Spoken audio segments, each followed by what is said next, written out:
Obesity ആണോ നിങ്ങളുടെ പ്രശ്നം? എത്രയൊക്കെ ശ്രമിച്ചിട്ടും വണ്ണം കുറയ്ക്കാൻ പറ്റുന്നില്ലേ? എങ്കിൽ ഈ വീഡിയോ നിങ്ങൾക്കുള്ളതാണ്. എന്താണ് ഒബേസിറ്റി? എങ്ങനെയാണ് ഇത് കുറയ്ക്കേണ്ടത്? എന്തൊക്കെ കാര്യങ്ങളാണ് ഇത് ശ്രദ്ധിച്ചില്ലെങ്കിൽ നമുക്ക് എന്തൊക്കെ കോംപ്ലിക്കേഷൻസ് ആണ് ഇതുമൂലം വരാവുന്നത്? ഇക്കാര്യങ്ങളൊക്കെയാണ് നമ്മൾ ഈ വീഡിയോയിൽ നോക്കാൻ പോകുന്നത്. ഞാൻ doctor A Princy Khadeeja Fathima, doctor Basil's homoeo hospital, Pandikkad. Obesity അഥവാ ചീത്ത കൊളസ്ട്രോൾ അല്ലെങ്കിൽ ഫാറ്റ് ഡെപ്പോസിഷൻ കൂടിയിട്ട് നമുക്ക് പല അസുഖങ്ങളിലേക്കും നയിക്കുന്ന ഒരവസ്ഥയാണ്.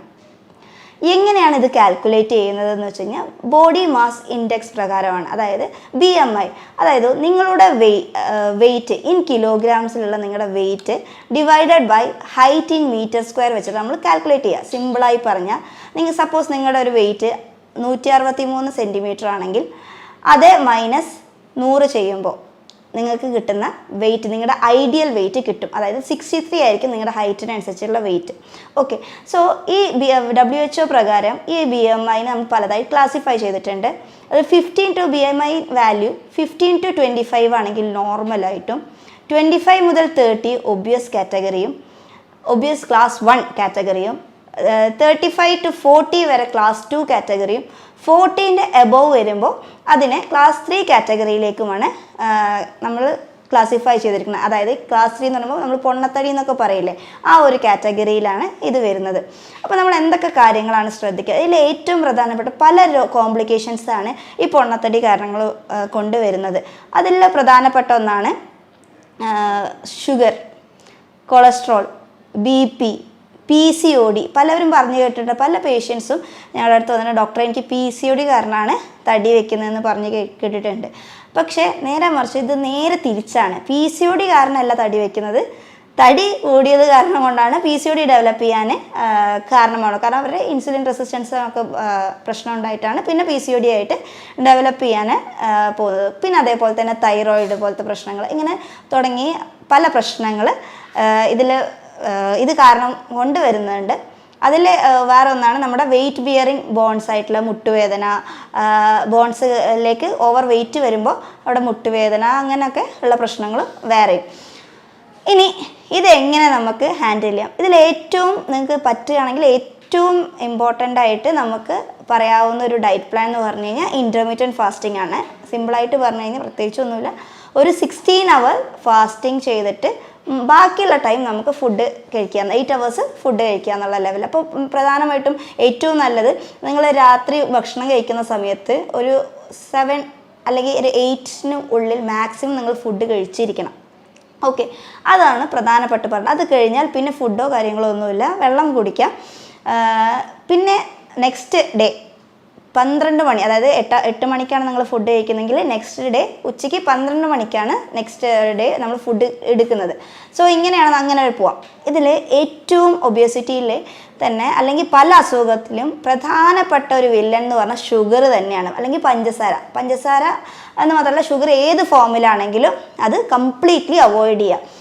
ഈ ഷുഗർ അവോയ്ഡ്, മധുര പലഹാരങ്ങൾ എന്തും ആയിക്കോട്ടെ, മധുര പലഹാരങ്ങൾ മാത്രമല്ല, അതിൽ തന്നെ ഏറ്റവും കൂടുതൽ ഷുഗർ കണ്ടൻറ്റ് വരുന്നത് കാർബോഹൈഡ്രേറ്റ്സ്, അതായത് അരി ഭക്ഷണങ്ങൾ അങ്ങനത്തെ ഒക്കെ ഉണ്ടാവുമല്ലോ, കാർബോഹൈഡ്രേറ്റ്സ് അടങ്ങിയിരിക്കുന്ന ഫുഡും കംപ്ലീറ്റ് ആയിട്ട് അവോയ്ഡ് ചെയ്യാം. ഇനി ചോറൊക്കെ നമുക്ക് ഒരു നേരമെങ്കിലും കഴിക്കാൻ പറ്റാത്തവരാണെങ്കിൽ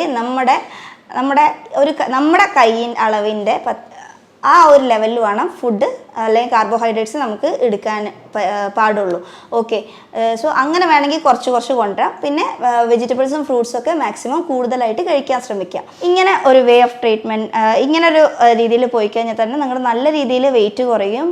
കൂടാതെ തന്നെ PCOD പോലുള്ള അസുഖങ്ങളൊക്കെ നന്നായി കൺട്രോൾഡ് ആവുകയും മാറാനും വരെ ഫസ്റ്റ് സ്റ്റേജൊക്കെ ആണെങ്കിൽ ഇത് മാത്രം മതി, പ്രോപ്പറായിട്ട് ഇതായി കഴിഞ്ഞാൽ തന്നെ അത് മാറിപ്പോവാൻ. നിങ്ങളുടെ ശരീരപ്രകൃതി അനുസരിച്ചിട്ട് പ്രോപ്പറായിട്ടുള്ള ഒരു ഗൈഡൻസോട് കൂടി തന്നെ നിങ്ങൾ ഡയറ്റ് ഫോളോ ചെയ്യുക. കുറേ വീഡിയോസ് കണ്ട് അല്ലെങ്കിൽ കുറേ എല്ലാവരും പറയുന്നത് കണ്ടിട്ട് അതെല്ലാം ട്രൈ ചെയ്യുക എന്നിട്ട് കുറയുന്നില്ല എന്നുള്ളതല്ല. പിന്നെ മെയിൻ ഇമ്പോർട്ടൻ്റ് ആയിട്ടുള്ള ഒരു കാര്യമാണ് എക്സസൈസ് മസ്റ്റാണ്. അത് എന്തായാലും നിർബന്ധമായും ഒരു 40 minutes എങ്കിലും ഡെയിലി വർക്കൗട്ട് ചെയ്തിരിക്കണം. സോ ഇപ്പോൾ ഒരു ഷുഗറുള്ള ഒരു പേഷ്യൻ്റ് കുറേ നടക്കുക അങ്ങനെയല്ല, ഫുൾ ബോഡി വർക്കൗട്ട്, അതായത് നിങ്ങളുടെ ശരീരം മൊത്തം സ്വെറ്റ് ആവുന്ന രീതിയിൽ ഒരു 30 to 40 മിനിറ്റ്സ് എങ്കിലും ഡെയിലി വർക്കൗട്ട് ചെയ്യാൻ ശ്രമിക്കുക. പിന്നെ വെള്ളം, ഹൈഡ്രേഷൻ മസ്റ്റ് ഒരു കാര്യം. നിങ്ങളുടെ ബോഡി വെയിറ്റ്, ഇപ്പോൾ സപ്പോസ് നിങ്ങളുടെ ഒരു വെയിറ്റ് എന്ന് പറയുന്നത് 60 കിലോ ആണ്. ഓക്കെ, സോ നിങ്ങളുടെ ബോഡി വെയിറ്റ് എങ്ങനെ വെള്ളം എടുക്കേണ്ടതെന്ന് വെച്ച് കഴിഞ്ഞാൽ 25 കിലോക്ക് 1 ലിറ്റർ വെള്ളം എന്നുള്ള ലെവലിൽ വേണം നിങ്ങൾ വെള്ളം കുടിക്കാൻ. ഓക്കെ, അതെങ്ങനെ കുടിക്കണം? അത് പ്രോപ്പറായിട്ടുള്ള വേയിൽ തന്നെ കുടിക്കുക, അതായത് ഇരുന്നിട്ട് കുടിക്കുക. അതേപോലെ തന്നെ സിപ്പായിട്ട് ഓരോ കവിളുകളായിട്ട് എടുത്ത് കുടിക്കുക. അത് കഴിഞ്ഞ് ഓരോ 10 മിനിറ്റ് കഴിഞ്ഞിട്ട് അങ്ങനെ വെള്ളം കുടിക്കുക. ആ ഒരു ടൈം ഫിക്സ് ആയി വെച്ച് പ്രോപ്പറായിട്ടുള്ളൊരു വെള്ളം അങ്ങനെ തന്നെ രീതിയിൽ തന്നെ കുടിക്കുമ്പോൾ തന്നെ ഇത് തന്നെ നിങ്ങൾക്ക് നന്നായിട്ട് ഡൈജഷനും ഇതിനെല്ലാം പ്രോപ്പറായിട്ട് നടക്കുകയും അത് നല്ലൊരു ചേഞ്ച് തന്നെ ആയിരിക്കും കൊണ്ടുവരുന്നത്. ഞാൻ പറഞ്ഞു, നമ്മുടെ വില്ലനായിട്ടുള്ള ഒരു കാര്യം പറഞ്ഞു, ഷുഗറിൻ്റെ കാര്യം പറഞ്ഞു. ഈ ഷുഗർ നിർത്തിയാൽ തന്നെ ഈ പറഞ്ഞ ഒരു നോർമലി പറഞ്ഞു കഴിഞ്ഞാൽ നിങ്ങൾക്ക് 15ഓളം ഡിസീസസിനെ പ്രിവെൻറ്റ് ചെയ്യാൻ തന്നെ പറ്റും. ഇനിയിപ്പോൾ നിങ്ങൾക്ക് പല ആൾക്കാരും ചോദിച്ച് എനിക്ക് ഡോക്ടറെ എനിക്ക് എന്നും പറ്റും, പക്ഷെ മധുരം ഇടാതെ ഒരു ചായ എനിക്ക് കുടിക്കാതെ എനിക്ക് പറ്റൂല എന്ന് പറഞ്ഞാൽ ഒരു 15 days ഈ ഷുഗർ കംപ്ലീറ്റ്ലി സ്റ്റോപ്പ് ചെയ്തിട്ട് നിങ്ങൾ നോക്കുമ്പോൾ നിങ്ങളുടെ ഫേസ് നിങ്ങൾക്ക് കാണുമ്പോൾ തന്നെ ഉണ്ടാവുന്ന ആ ഒരു അട്രാക്ഷൻ കാരണം തന്നെ നിങ്ങൾ പിന്നെ ആ മധുരം ഉപയോഗിക്കാതിരിക്കും. കാരണം അത്രയും ചേഞ്ചാണ് നിങ്ങളുടെ സ്കിന്നിലായാലും മറ്റേ കഴുത്തിന് പുറകെയുള്ള കറുപ്പ് പോകാനാണെങ്കിലും അല്ലെങ്കിൽ ഷുഗർ, കൊളസ്ട്രോൾ, ഇതിനെല്ലാത്തിലും പല കാര്യങ്ങൾ. അതിനും അപ്പുറം നന്നായിട്ട് ഉറങ്ങാൻ പറ്റും, അതായത് സ്ട്രെസ്സ് കമ്മിയായി നന്നായിട്ടുള്ളൊരു സ്ലീപ്പ് കിട്ടുകയും ചെയ്യും. ഓക്കെ, ഇനി നമുക്ക് നെക്സ്റ്റ് ഇതിനെ കൂടെ നമുക്ക് ഗ്രീൻ ടീ കുടിക്കാവുന്നതാണ്. ഗ്രീൻ ടീ നല്ലൊരു ആൻറ്റി ഓക്സിഡൻ്റ് ആണ്. സോ നിങ്ങൾക്ക് ഗ്രീൻ ടീ കുടിക്കാം. പിന്നെ എക്സസൈസിൻ്റെ കാര്യം പറഞ്ഞപ്പോൾ പറയാൻ വിട്ടുപോയൊരു കാര്യമായിരുന്നു. എക്സസൈസ് ചെയ്യുന്നതിൻ്റെ ഒരു 15 minutes മുന്നായിട്ട് ഒന്നെങ്കിൽ എന്ത് കഴിക്കുക, ഒരു കോഫിയോ അല്ലെങ്കിൽ ലൈക്ക് കുറുക്കുമീൻ കോഫി പോലെ നിങ്ങൾക്ക് ആഡ് ചെയ്യാം. അതല്ലെങ്കിൽ സാധാ കോഫിയാണെങ്കിൽ കോഫി വിത്തൗട്ട് ഷുഗർ. അതേപോലെ തന്നെ ഗ്രീൻ ടീ ആഡ് ചെയ്യാം. ഇങ്ങനെ ആഡ് ചെയ്തിട്ട് വേണം നിങ്ങൾ വർക്കൗട്ട് ചെയ്യാൻ. അല്ലാതെ പോയിട്ട് ഞാൻ കുറേ പട്ടിണി കടന്നിട്ട് വർക്കൗട്ട് ചെയ്യുക അല്ലെങ്കിൽ ഡയറ്റ് ചെയ്യുക എന്നുള്ളതല്ല. പ്രോപ്പർ ടൈമിങ്ങിന് ഒരു ടൈം ഫിക്സ് ചെയ്ത് അതേ സമയം തന്നെ പ്രോപ്പറായിട്ട് കൃത്യസമയത്ത് ഫുഡ് കഴിക്കുക, വെള്ളം കുടിക്കുക, അങ്ങനെ ഒരു ടൈം ടേബിൾ പ്രകാരം തന്നെ പോവുക. ഇനി രാത്രി നിങ്ങൾക്ക് പറ്റിയൊരു ബെസ്റ്റ് എൻ്റെ സിമ്പിളായിട്ടുള്ളൊരു പ്രിപ്പറേഷൻ പറയാം. ഇതിൽ തന്നെ രാത്രി മാക്സിമം പലവരും ഡയറ്റ് ചെയ്യുമ്പോൾ ചോറ് മാറ്റിയിട്ട് ചപ്പാത്തി അങ്ങനത്തെ ഒക്കെ ആയിരിക്കും ഉണ്ടാക്കുക. ഇതിൽ പ്രത്യേകിച്ച് വലിയ വ്യത്യാസമൊന്നുമില്ല. കാരണം ഒരു കാർബോഹൈഡ്രേറ്റിൽ ഒരു 80% ആണ് ഷുഗർ കണ്ടൻറ്റ് വരുന്നെങ്കിൽ ചപ്പാത്തി കാര്യങ്ങളൊക്കെ എടുക്കുമ്പോൾ അതിലൊരു 75-70% ഷുഗർ കണ്ടൻറ്റ് ഉണ്ട്. സോ അത് അവോയ്ഡ് ചെയ്തിട്ട് മാക്സിമം രാത്രി ഒരു സിമ്പിളായിട്ടൊരു സലാഡ് പോലെ പറഞ്ഞുതരാം. അതിൽ രാത്രി നിങ്ങൾക്ക് ഫ്ലാക്സ് സീഡ്സ് ഉണ്ടല്ലോ, ഫ്ലാക്സ് സീഡ്സ് ജസ്റ്റ് വെള്ളത്തിൽ കലക്കിയിട്ട് പൊടിച്ചിട്ട് വിത്തിൻ 15 minutes ഒരു വെള്ളത്തിൽ കലക്കിയിട്ട് ചെറിയൊരു ഉപ്പോ അങ്ങനെ എന്തെങ്കിലും ഇട്ടിട്ട് ലൈറ്റായിട്ട് ഉപ്പ് അങ്ങനെ എന്തെങ്കിലും ഇട്ടിട്ട് രാത്രി കിടക്കാൻ നേരത്ത് കുടിച്ചു കഴിഞ്ഞാൽ ഇത് നിങ്ങൾക്ക് വലിയൊരു പല അസുഖങ്ങൾക്കും ഇതൊരു നല്ലൊരു റെമഡി ആയിട്ട് തന്നെ നമുക്ക് ഉപയോഗിക്കാവുന്നതാണ്. കാരണം നല്ലൊരു ആൻറ്റി ഓക്സിഡൻ്റ് ആണ്, എല്ലാം ആണ്. അതുകൊണ്ട് തന്നെ ഫാറ്റി ലിവറിനൊക്കെ ഇത് നല്ലൊരു ചേഞ്ചാണ് ഫാറ്റി ലിവറിലൊക്കെ കൊണ്ടുവരിക ഈ ഫ്ലാക്സ് സീഡ്സ്. അതേപോലെ തന്നെ PCOD ഉള്ളവർക്ക് നല്ല യൂസ്ഫുൾ ആണ്.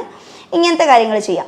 ഇതിന് പുറമെ ഫുഡ് എന്ന് പറയുന്നത് നൈറ്റ് ഒരു 7 മണിയൊക്കെ ആവുന്ന സമയത്ത് നിങ്ങൾ മാക്സിമം നമ്മുടെ ഈ വീട്ടിലെന്താണ് ഉച്ചയ്ക്ക് വെക്കുക ഫുഡ് മീൻസ് ഉപ്പേരികളൊക്കെ ഉണ്ടാവുമല്ലോ, നമ്മുടെ ബീൻസ് ഉപ്പേരി അല്ലെങ്കിൽ പയർ ഉപ്പേരി, ഇങ്ങനത്തെ കാര്യങ്ങൾ 1 സ്പൂൺ ആഡ് ചെയ്യുക. അതിൻ്റെ കൂടെ ഈ ലൈക്ക് മഞ്ഞളും ഉപ്പും ഇച്ചിരി കുരുമുളകും ഇട്ട് വേവിച്ച ചിക്കൻ ഉണ്ടെങ്കിൽ അതിൻ്റെ 2 പീസ് ഇതിലേക്ക് സ്ലൈസ് ചെയ്തിട്ട് ഈ ബൗളിലേക്ക് ആഡ് ചെയ്യാം. അതിനുശേഷം വേണമെങ്കിൽ അതിലേക്ക് ഒരു ഒലിവ് ഓയിലോ അങ്ങനെ എന്തെങ്കിലും ആഡ് ചെയ്യാം. അതിനുശേഷം ഒരു ഒലിവ് ഓയിൽ എന്തെങ്കിലും പൊരിച്ചൊരു മുട്ടയും കൂടി ആഡ് ചെയ്തിട്ട് ഒരു സലാഡ് രൂപത്തിൽ ഇത് മിക്സ് ചെയ്തിട്ട് നിങ്ങൾക്ക് കഴിക്കാവുന്നതാണ് നൈറ്റ്. ഇതിൽ തന്നെ ഒരു വലിയൊരു ചേഞ്ചസ് വരുന്നുണ്ട്. പിന്നെ നമുക്കതിൽ പറയാവുന്ന ഒരു കാര്യം തന്നെയാണ്, ഇപ്പോൾ ഉച്ചയ്ക്കൊക്കെ ഭക്ഷണം കഴിക്കുന്ന സമയത്ത് ഇതൊന്നും പറ്റുന്നില്ല എന്ന് ഉച്ചയ്ക്കൊക്കെ ഭക്ഷണം കഴിക്കുന്ന സമയത്ത് കാർബോഹൈഡ്രേറ്റ് കമ്മിയായിട്ട് പ്രോട്ടീൻ്റെ അളവ് കൂട്ടാൻ ശ്രമിക്കുക. പ്രോട്ടീൻ ഏത് ഫോമിൽ വേണമെങ്കിലും നിങ്ങൾക്ക് എടുക്കാവുന്നതാണ്. നിങ്ങളുടെ വെയിറ്റിനനുസരിച്ചിട്ടുള്ള പ്രോട്ടീൻ്റെ അളവ് എടുക്കാൻ ശ്രമിക്കുക. ഇപ്പോൾ നിങ്ങൾ ഭക്ഷണം കഴിക്കാൻ പോകുന്നതിൻ്റെ മുന്നേ ആയിട്ട് ഒരു മുട്ട ഒരു 15 മിനിറ്റ് മുന്നേ ഒരു മുട്ട കഴിക്കാം. ഉച്ചനേരത്ത്. അപ്പോൾ നിങ്ങൾക്ക് അവിടെ ഓൾറെഡി നിങ്ങളുടെ വിശപ്പ് നമ്മുടെ ശരീരത്ത് പ്രധാനമായിട്ടും പറയുമ്പോൾ 2 ഹോർമോൺസ് നിർമ്മിക്കുന്നുണ്ട്. അതായത് ഈ ഒബേസിറ്റി അല്ല, ഭക്ഷണത്തിന് നമുക്ക് വിശപ്പ് ഉണ്ടാക്കുന്നതും വിശപ്പ് മതി, എനിക്ക് ഫുഡ് ഇത്ര മതി എന്ന് പറയാനുമായിട്ട് 2 ഹോർമോൺസ് ഉണ്ടാക്കുന്നുണ്ട്. അതിൽ സ്റ്റൊമക്ക് പ്രൊഡ്യൂസ് ചെയ്യുന്ന ഹോർമോണാണ് ഗ്രലിൻ എന്ന് പറയുന്ന ഹോർമോൺ. ഇതാണ് നമുക്ക് വിശപ്പ് തോന്നിപ്പിക്കുന്ന ഒരു ഹോർമോൺ എന്ന് പറഞ്ഞു കഴിഞ്ഞാൽ. രണ്ടാമത് പറഞ്ഞാൽ ലെപ്റ്റിൻ. ലെപ്റ്റിൻ എന്ന് പറയുമ്പോൾ നമുക്ക് എനിക്ക് മതി, എൻ്റെ വയറ് നിറഞ്ഞു എന്ന് തോന്നിപ്പിക്കുന്ന ഹോർമോണാണ് ലെപ്റ്റിൻ. സോ നമ്മൾ ഈ ഗ്രലിൻ എന്ന് പറയുന്ന ഹോർമോണിൻ്റെ അളവ് കുറയ്ക്കണം അല്ലേ, ഇല്ലെങ്കിൽ നമ്മൾ കൂടുതലായിട്ട് കഴിക്കും. സോ നമ്മൾ അതിന് വേണ്ടിയിട്ട് ഭക്ഷണം കഴിക്കുന്നതിൻ്റെ ഒരു 15 മിനിറ്റ് മുന്നേ ആയിട്ട് ഒരു മുട്ട കഴിക്കാം. അത് കഴിഞ്ഞൊരു 10 മിനിറ്റ് ഗ്യാപ്പ് ഇട്ടതിന് ശേഷം ഒരു ഗ്ലാസ് ല്യൂക്ക് വാം വാട്ടർ കുടിക്കുക. അതിന് ശേഷം ഭക്ഷണം കഴിക്കുക. അപ്പോൾ ഓൾമോസ്റ്റ് നിങ്ങളുടെ വയറ് അവിടെ തന്നെ ഈ ഗ്രലിൻ്റെ പ്രൊഡക്ഷൻ കുറയുകയും അവിടെ തന്നെ നിങ്ങളുടെ സ്റ്റൊമക്ക് ഓൾമോസ്റ്റ് ഫില്ലാവുകയും ചെയ്യും. ഇതും വെയിറ്റ് ലോസിന് വേണ്ടിയിട്ട് വളരെ ഹെൽപ്ഫുള്ളായിട്ടുള്ളൊരു സംഭവമാണ്. ഇനി ഫാറ്റ് നമുക്ക് നമ്മുടെ ശരീരത്തിൽ ആവശ്യം തന്നെയാണ് അല്ലേ. അപ്പോൾ നല്ല ഫാറ്റും ഉണ്ട്, ചീത്ത ഫാറ്റും ഉണ്ട്.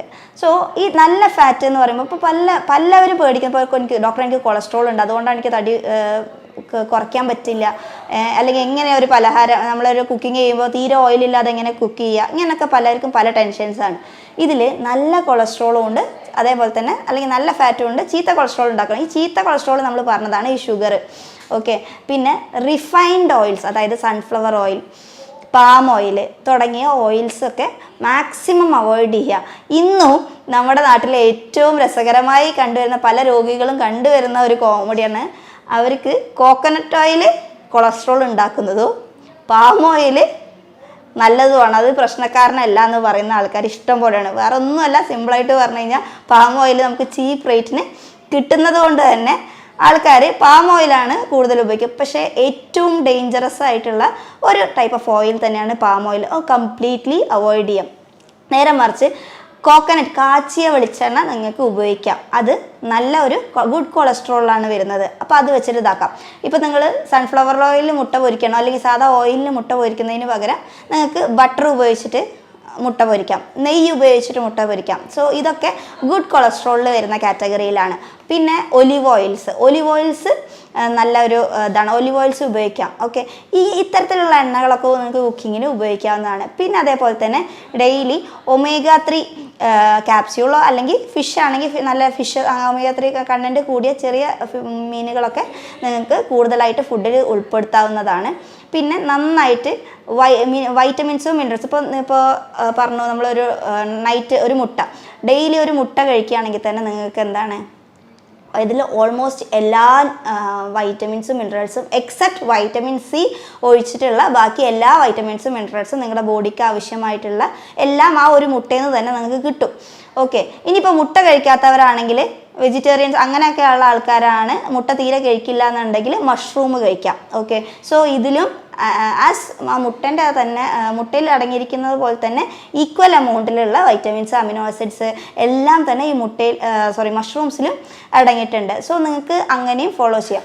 അപ്പോൾ നമ്മൾ ഇന്ന് പറഞ്ഞിരുന്ന പ്രധാനപ്പെട്ട 5 കാര്യങ്ങൾ ശ്രദ്ധിക്കാൻ പറഞ്ഞു. പ്രോപ്പർ എക്സസൈസ്, പറഞ്ഞ ഡയറ്റ്, പിന്നെ നിങ്ങൾക്കൊരു സലാഡിൻ്റെ പ്രിപ്പറേഷൻ ഞാൻ പറഞ്ഞു തന്നു.